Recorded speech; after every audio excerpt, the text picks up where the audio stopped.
ci lu aju ci élection législative yi ñu xëcc fukki fan ak juróom-ñaar weeru novembre atum 2024 séddaleem carte électeur yi dinañu ko wéyal ci biir réew mi yépp ba fukki fan ak juróom-benn weeru novembre atum 2024 bu ñu ne ëllëg la wote bi bu dee biti réew dina wéy ba fukki fan ak juróom-ñaar bésu wote bi. ñi mu yitteel mën nañu wéy di jëli seen carte électeur yi ci commission yi autorité administrative yi taxawal fukki fan ak ñaar weeru octobre atum 2024 ci préfecture yi sous-préfecture yi mairie yi bu dee biti réew ci ambassade yi wala ci consulat yi. carte yi nag dinañ ko joxe loxo ak loxo bépp aji wote ci kaw mu wane carte d'identité biométrique bu CEDEAO ak récépissé bi mu bindoo. bu fekkee récépissé bi mu bindoo dafa réer aji wote bi dafay siife benn déclaration ci ngor ci kanamu commission bi. sama carte sama baat. yàlla teddini haala mon e alquran wala qad wassalna lakumul qawla kaɗo haale ɗo kala ɗo neɗɗo wawi wonde aduna yetto ɗum beltima no fewi. sëriñ bi mu ngi wax ne asalaamaaleykum wa rahmatullah. nee na mu ngi leen nuyu yéen ñëpp di leen nuyu yéen ñëpp yéen waa presse bi yëpp comme ni mu ko waxee si nasu alquran bi wa laqad wassalnaa lakumul qawla yéen yéenay ñëw fii taataan ay kàddoom mu wasaare si àdduna bi yëpp yéen loolu bég na si lool. jonne ne ko ɗo e sarif wini galle ceerno Mountaga Ahmad galle ceerno Mountaga Ahmad noon ne woowi huccodirde presse ne woowi huccodirde Sénégal naaɓe ko huccodirde aduna fof haalde mum. nee na toogaay bi ni ko Thierno Chérif waxee wax na sax kër Thierno Madani waaye dafa ne kër Thierno Mountaga Tall ngeen ñëw kër Thierno Mountaga baaxoo na bu ay mbir amee si réew mi wala yu jotal lu concerne waa Fouta woo presse bi yëpp kon ni ngeen teewee fii ñu ñëw jàkkaarloog yéen waxtaan ak waa Fouta ak waa Sénégal yëpp. lu concerne Fouta non lu concerne Sénégal. nee na lu concerne Sénégal yëpp. lu concerne aduna o. lu concerne aduna bi yëpp. bu keewi Fouta ko no keewi aduna ndax lii xew Fouta xew na itam si aduna bi yëpp kon ñun niñ ko gisee. ko concerne ko Sénégal foofu. nee na Sénégal yëpp la concerné. nabi sallallahu alayhi wa sallam wi al insanu ka jismi al insan iza staka minhu udwun tadaa lahu saa'irul jasad neɗɗo nee na yonent bi sallallahu alayhi wa sallam nee na nit kala way kono tergal gootal ni dafa mel ni rek benn cër si nit si doomu aadama kala ko heeɓi ngal ɗo tergal lépp lu jot benn cër misaal si bopp bu amee lu ko jot yaram bi yëpp da koy yëg. noon Sénégal e aduna o fof ko neɗɗo goto moo tax mu ne Sénégal ak aduna bi yëpp benn jëmm Allah wi taawanu alal birri wa taqwa e ko feewi ballete ndere e ko nafata on ni mu ko waxee rek si yàlla ni mu ko waxee si alxuraan dafa ñu digal ñun julli ñi nañu dimbalante si lu baax ak yiw ñu bañ a dimbalante si lu bon ak luy lore. nabi sallallahu alayhi wa sallam inna allaha fi awni al abdi ma dama al abdu fi awni akhihi al muslim kala ɗon Allah ne walla kala julɗo kala neɗɗo ɗo wawi wonde Allah ne walla ɗum ma dama neɗɗo o ene tinni e bandu musidɗo muɗum. nee na yonent bi sallallahu alayhi wa sallam nee na nit yàlla mu ngi koy dimbali doon fekk mu ngi nekk si liy dimbali doomu aadama yi. min kalowɗo komi nelaɗo komi nelimi ko hulafa mawɓe meɗen mawɗe diine ɓe. nee na moom mii di jëkkati kàddu moom dañ ko yónni rek nee na suñu xalif généraux yi dëkk bi yëpp ñoo ko yónni si seen lammin lay wax. Ceerno Basiru Mountaga Taha Tall ci Louga Ceerno Mountaga Bachir xalifa général de Touba Ceerno Babacar Mansour si xalifa Tijaniya Ceerno Ahmad Tidiane Ba to Madina Gounass Ceerno Mahi Niass to Kaolack xalifa Seneba xalifa Ndiassane xalifa Ceerno Mouhamad Lamine Dumga xalifa Ceerno Samassa xalifa Ceerno Aliou Thiam e dendagal xalifa Layen e dendagal hulafa en leydi ndi e dendagal moƴƴuɓe leydi ndi koye konngol maɓɓe kalatmi ɗo wona e konngol am min tan ɓeɗo fof ne ndendi kadi ko kalatmi ko kala goto e maɓɓe e ɗum ne woƴƴi ɗum ene tuusi ɗum. nee na kaddu yi muy yëkkati ni mu ko waxee rek du kaddoom moom nee na ñu mu fi toogal muy xalif généraux yi si seen làmmiñ lay wax ñi mu fi tudd ñii ñoom Serigne Mountakha Bachir ñoom Serigne Babacar Sy Mansour suñu xalifa bi nekk fii si Laayeen waa Madina Gounass waa Fouta yëpp xalifa yi fa nekk nee na ñoom ñëpp lay wax si seen kàddu ndax ñoom ñëpp lii am nii si réew mi ñoom ñëpp da leen yitteel soxal leen moo tax moom muy wax seen kàddu ñu yebal ko. ɓayri noon ɓayri noon ɗo ko capital nee na comme nag fii si capital lañ nekk ko min ɓe lomtini yomi nee na moom lañ yebal na wax ak ñëpp oɗo communiqué mo ganduɗa kala neɗɗo gonɗo e nder leydi he halle hay so yalti leydi ndi so tan nani konngol ngol ene concerné ɗum nee na communiqué bii wala li ñu fiy jàllale képp koo xamante ni doomu réew mi nga nekk si biir réew mi wala nga nekk si bitim réew lii concerné na la so tawi ndiyam ɗam jippima alhamdulillahi en jetti allah Allah jippinɗo toɓo ko yurmede ndiyam ko yurmede ko faabu kala eɗen andi kala ko ndiyam bonni ma moƴƴu ko ɓuri ma moƴƴin ko ɓuri ɗum wasnode jippade nde ɓuri ɓuri ko ɗum bonni ko nee na ñu ngi sant yàlla si ndox miy wàcc nee na ndox yërmande la ndox lépp lu mu yàq incha allah dina defar lu ko ëpp kadi ko arsugo Sénégal nee na wërsëg la itam si dëkk bi yàlla hokku en naftorade nee na yàlla nañu yàlla may ñu jëfandikoo ndox miy wàcc lor ay nit musidɓe ɓe ɗum heeɓiɗo ɓe heɓaɓe ɓe musidɓe dañɓe loruji e ɗum naaji ɓe hen galleji mumen keeli ɓe hen guese mumen boni ɓe hen jawɗele mumen jeehi donc ɓayri bandiraɓe maɓɓe woɗɓe ene keddi ɓen ne mbawi wallodirde e maɓɓe kamɓe heɓaɓe ɓe kala goɗɗo neɗɗo ɗo tolni e ko wawi e kala ko jogui yawaka haydara rendine so rendinama ɓe ballite e ko haalate ɗo ko état o e hoore mum enen ewna hen yo yawnu junggo muɗum faabo yimɓe ɓe omde affaire uji ɗi miskineɓe heddiɓe commerçant ji miskineɓe ɓe ngala ɓe dawani haydara kala goto ko won ko jogui foof yo rendine ɓe mbawa wallitorede te kamɓene ɓe tina won bandiraɓe maɓɓe julɓe ne jooɗi e sara maɓɓe nee na mu ngi massawu de mboolam ñoo nga xamante ne loolu nañ si mbir mi ñi nga xamante ne ñàkk nañ seen bakkan ñi nga xamante ne ñàkk nañ seen ay jur ñi nga xamante ne ñàkk nañ ci seen ay tool yu yàqu nee na ñooñu ñëpp mu ngi leen di massawu si turu xalifa yëpp mu ngi woo nag nguur gi mu gën a baral loxoom si kaddukat xalif généraux yëpp mu ngi woo nguur gi mu gën a baral loxoom si assisté ñi nga xamante ne ñoo lor si mbir mi mu ngi woo bépp homme d'affaires bi nekk si réew mi ak bitim réew dégg annonce bi mu ngi woo bépp commerçant bépp nit koo xamante ni ku amul dara sax mu ngi lay woo ci sa pas-pas ci sa jàppandal ci li nga yor wala si sa xalaat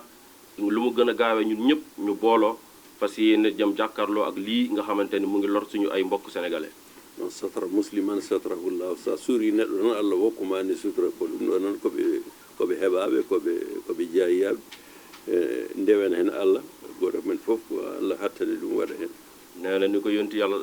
bi sallallahu alayhi wa sallam waxee si xaris bii rek nit boo suturalee nit rek yàlla sutural la nee na ñun nag ñun ñëpp ñun sénégalais yëpp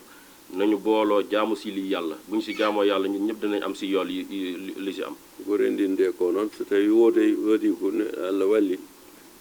ene wawi nawede juma Cheikh Oumar ene wawi nawede juma Tiwawon ene wawi nawede juma Massalikul Jinan ene wawi nawede juma Madina Gounass ene wawi nawede ɗo point ɗo kala ɗo wawi wonde kala ɗo jomumen jooɗi ene wawi nawede toon so rendinama rendine woda no waɗira nee na lépp lu ñu am si mbir mi dajale ko mun nañ ko indi fii si juma Cheikh Oumar fii mun nañ ko indi itam fii si Massalikul Jinaan mun nañ ko indi fii si suñu mbokk laay ni seen mun nañ ko indi fee si juma Touba wala Tivaouane l'essentiel daal mooy ñun ñëpp nañu concerné ñun seen doomu Sénégal yëpp ñu concerné ñi nekk si bitim réew ak ñi nekk si biir réew mi yëpp ñu concerné ñu farlu dajale lu ñu yor ak lu ñu am yëpp ñu dajale ko si benn bërëb fas yéene ko dem jàppale ko ñooñu yàlla wàllu en nee na yàlla nañ si yàlla jàppale nag to o jippingo yo nafe en nee na ndox mii ak lu mu wàcc ak lu bëri waayam ak fi mu dugg yëpp nee na loolu la yàlla doon njëriñ si réew mi kala ne ndiyam no wawi fof koko nafatta nee na ndox ak lu mu mënti mel ak lu mu mënti lor bi njëriñ lay jur après jetti allah e awɗo neema mo nee na ñu ngi si sant yàlla si neema bi mu wàccee si ñun le résumé de la version française. Assalamu alaikum. C'est le résumé en français de la déclaration du Khalif Thierno Madani Mountaga Tall, qui aujourd'hui, face aux intempéries et aux inondations que vivent toutes les régions du Sénégal, et il l'a dit dans ses propos, à travers le monde même, on voit des inondations. Il a décidé aujourd'hui de faire une déclaration pour appeler tous les Sénégalais d'ici et de la diaspora à un moment de compassion, à un moment de solidarité envers toutes ces populations qui aujourd'hui sont sinistrées et déplacées, que ce soit dans la région de Saint-Louis, Podor, Matam, mais aussi à Bakel et à Tambacounda, Kédougou. Ces moments, il sait que ces moments sont très difficiles pour ces populations-là. Et au nom de tous les khalifes qui sont actuellement là au Sénégal, il parle en leur nom parce qu'il dit qu'il est juste leur messager et qu'il porte juste leur message. À savoir, aujourd'hui, il y a une nécessité pour que les Sénégalais se mobilisent. Le khalif Thierno Bachir Tal, le khalif général de la famille omarienne, le khalif Thierno Mohamed Bachir Muntaha Mbaké, le khalif Serigne Babacar Mansour Sy, le khalif Mahi Niass, le khalif de Ndiassane, le khalif des Layènes, le khalif, tous les khalifats qui sont au Fouta, aujourd'hui, Thierno Madani les associe à ces propos-là. Parce qu'il sait que s'ils étaient ici aussi, parce que c'est Dakar, parce que c'est la capitale, parce que c'est une nécessité immédiate pour toutes les populations qui souffrent, il a décidé de parler en leur nom. Il appelle aussi tous les hommes d'affaires, toutes les personnalités, tous les gens qui peuvent aider, et tous les citoyens à un moment de solidarité qu'ils amènent tout ce qu'ils ont, que ce soit de l'eau, des matelas, des habits, des médicaments, qu'ils puissent les amener dans les mosquées, des mosquées dédiées, soit à la mosquée omarienne, soit à la mosquée de Massalikul Jinan, soit à la mosquée de Tivaouane, quel que soit l'endroit où on peut vraiment mettre en relation tous ces dons qu'on peut amener chez les sinistrés. Thierno Madani demande à ce que les gens aujourd'hui se mobilisent pour qu'on puisse aider. Il a dit aussi que chaque musulman doit pouvoir aider son prochain. Et c'est dans ces moments-là, il n'y a pas que l'État qui peut faire. Même s'il a demandé à l'État de fournir plus d'efforts, de mobiliser plus de personnel, de mobiliser plus de moyens, il demande aussi que les citoyens en fassent autant parce que c'est une solidarité nationale et c'est un vécu qui est en train d'impacter tous les sinistrés dans ces zones que j'ai citées à travers le Sénégal. Il rappelle toutefois que ces intempéries-là sont liées aussi au changement climatique, mais aussi c'est un don de Dieu d'avoir de l'eau. Que la pluie vienne, ça c'est un don de Dieu. Il dit que c'était pire qu'on ne puisse pas avoir de la pluie. Mais aujourd'hui que la pluie est là, même s'il y a des dégâts, la pluie et l'eau réparent beaucoup plus qu'elle n'amène de dégâts. Et dans ces moments-là, il prie que pour un Sénégal de paix, un Sénégal de prospérité, mais un Sénégal aussi où les gens puissent vraiment comprendre que dans des moments difficiles, que chaque prochain a besoin de son frère ou de sa sœur. Et dans ces propos-là, vraiment, il associe la diaspora aussi, parce qu'elle joue un rôle important et qu'on sait que dans ces zones-là, beaucoup de leurs familles sont à l'extérieur. Il leur demande aussi d'amener leurs appuis et qu'ils seront d'ici la fin de la semaine, qu'on puisse rassembler tout ce qu'on a, qu'on fasse vraiment une grande délégation avec tout ce qu'on a pu mobiliser et qu'on amène ça, que ce soit du riz, que ce soit beaucoup, surtout qu'aujourd'hui, il y a des problèmes d'eau, il y a des problèmes de salubrité, que les Sénégalais se mobilisent autour de ce moment de solidarité nationale pour le bien-être des Sénégalais qui sont dans ces régions-là. Je vous remercie. Société CSE waɗi hen doole mawɗe toon won gure janoɗo ha ndaari enen ndiyam ɗam nde naata ɓe ngari ɓe mbaɗi hen dikuji mbaɗi hen ɗum ko wayno on société fof ene yette ɓe jarama kamɓe waɗɓe ɗum ɓe. Il dit aussi qu'il donne l'exemple de la société CSE qui, dans des moments difficiles, a vu qu'il y a des villages qui allaient être emportés par les pluies diluviennes, mais qui sont venus et qui ont mis une digue sur place et cette digue-là a permis de sauvegarder les villages environnants. Oui,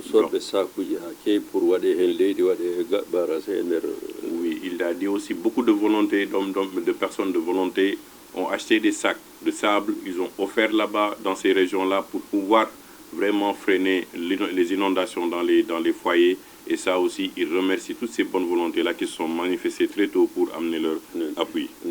Effort, toujours effort.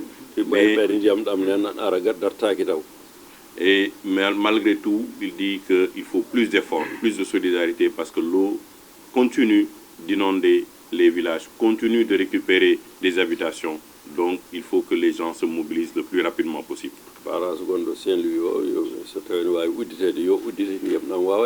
Il dit aussi, il demande aux autorités de voir la possibilité que le barrage qui est à Saint-Louis soit ouvert pour que l'eau puisse être évacuée. Et ça, si c'est possible, que l'État puisse vraiment aider ces populations pour que cette eau-là soit évacuée le plus rapidement possible.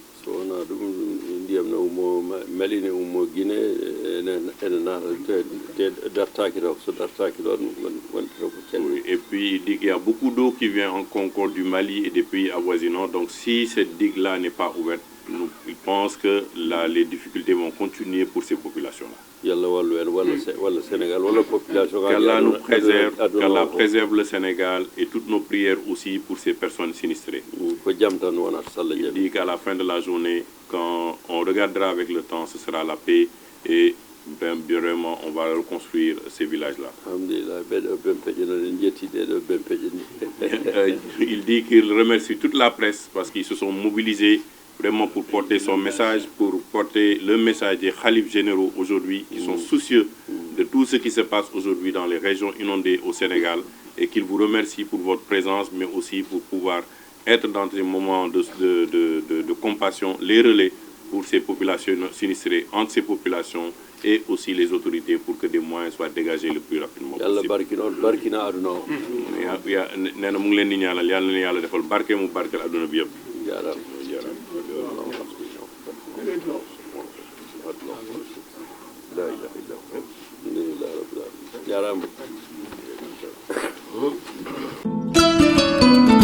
Mbagnin tembe min kono Sénégal banko kan il est député voté wato sitale ya lummi muta a élection la wala mu octobre karo atil monni worawlo wala fan ya tinna ya nyin kibaro futandi mobema ko hani bi min ya lon ko email carte d'électeur soto isi naki a préfecture la sous préfecture ani mairie nyatara amario batubabu dule asita consulato wala diplomatol badami nya futataje aba commission tarla jele amin bala carte d'électeur di ya dayelele e kabrigno octobre karo atil tanni fulu kata fa novembre karo atil tanni woro wala mo tin ko sama ba kala voteti bari min ba banko ya bantala walta bitalale fo votelum wala mo octobre karo til tanni woro kartoning momo la fita sotola ifanna bitala tala katu mota tala moyi ni bitala tala iba min sambala wala mu ila carte d'identité biométrique CEDEAO aning biriye inscrit ye récépissé min dila ñu récépissé tata fili iba kan wala dila ka tandi ko le récépissé ñim filtale ya signé commission nyala yana ila carte dila na carte d'identité na kuma kan banko la nyato ta mbela dabije woto ngata carte noma afonsi voté non.